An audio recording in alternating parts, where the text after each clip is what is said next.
The concept of state lands is one of the legal bases on which the Israeli occupation and colonization of the West Bank is built.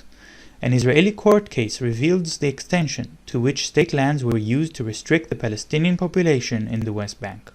International law specifies that the occupying power has a right to manage some of the land's assets and natural resources in the occupied territory for the benefit of the local population. In cases of prolonged occupation, this is especially important because the population living under military occupation still needs to conduct a semblance of normal life, to work, to study, etc. In 1967, after Israel occupied the West Bank, the Gaza Strip, the Syrian Golan Heights, and the Egyptian Sinai Peninsula, it conducted a survey of the land and the population which it had conquered. A military government was appointed to the occupied territory, and that government was especially busy regulating and managing the West Bank and the Gaza Strip, the most densely populated areas conquered by Israel in the 1967 war. The military government, later known as the civil administration, registered those lands and buildings which belonged to the Egyptian, Jordanian, and Syrian governments, the natural reserves, the roads, open spaces, natural resources, and so on, and defined them as state lands. The Israeli government claimed that it may manage the state lands under its control, although it has not always acknowledged the purpose for which the occupying power is entrusted with the land, to serve the needs of the local population. The colonies established by Israel in the occupied territory are a clear violation of the Fourth Geneva Convention to which Israel is a signatory. Despite the illegality of the colonies, Israel established them in order to expand its control over the occupied territory, making a future withdrawal more difficult. Over the first decade of the occupation, between 1967 and 1978, several attempts were made by the Israeli human rights organizations to challenge the colonies in court. The Israeli court system officially recognized the application of international law, but the state argued in court that the colonies were established for security reasons. Indeed, the law of occupation forbids transferring civilians into occupied land, but allows the occupier to build military bases in the occupied territory.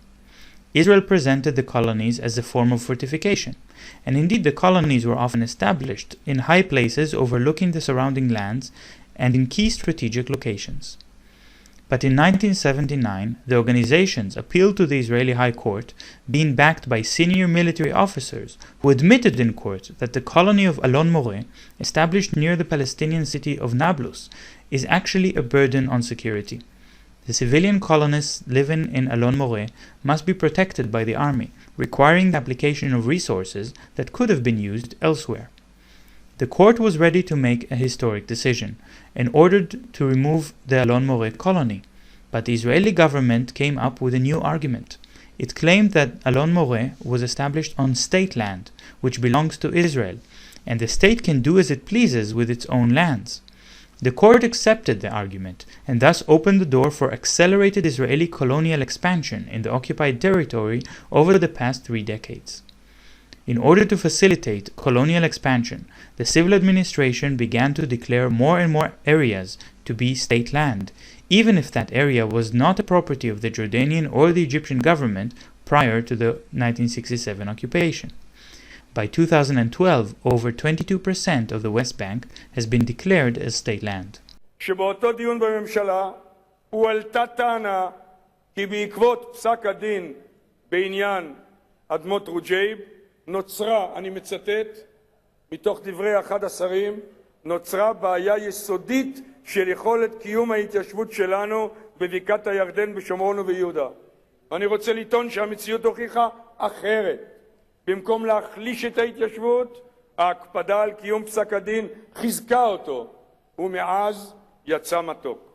איך? בעקבות פסיקה זו של בג"ץ, החליטה הממשלה ביום 11 בנובמבר 1979 כי יישובים קיימים יורחבו ויישובים חדשים יוקמו רק על אדמות בבעלות המדינה.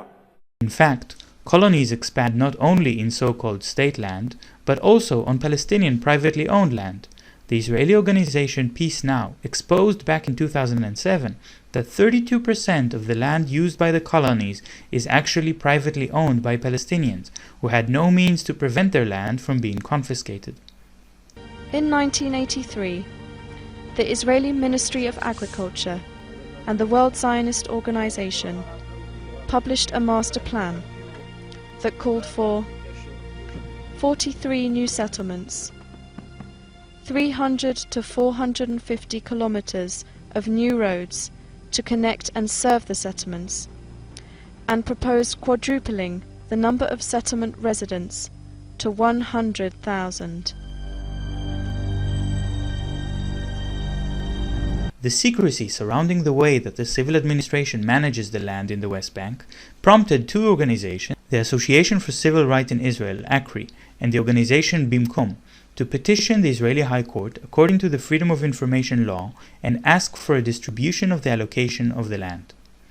After waiting for a response for 3 years, the court accepted the petition, and the civil administration revealed this March how the state lands are allocated. It turns out that only 0.7% of the state land was actually allocated for Palestinians to use, although they are over 80% of the population in the West Bank.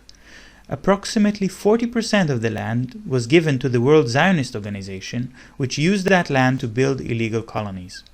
In other words, while Israel claimed that it has the right to manage certain lands for the benefit of the local population, it actually abused this privilege for the exact opposite purpose, as part of an attempt to dispossess the Palestinians. Another recent development regarding state land is the new land created around the Dead Sea. The Dead Sea is gradually drying up, because fresh water which flows to it from the north is pumped by Jordan, Israel, and the Palestinians for use as drinking water and in agriculture, and because salt water from the Dead Sea is pumped by factories for chemicals at the southern edge of the Dead Sea.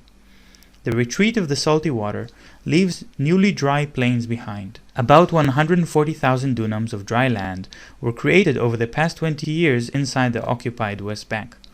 The nearby Palestinian villages claimed ownership over this land, but the civil administration rejected their claim in March 27th and began the process to declare these lands as state lands, thereby increasing the total area of state lands in the West Bank by over 10%. This is Shir Hever for The Real News.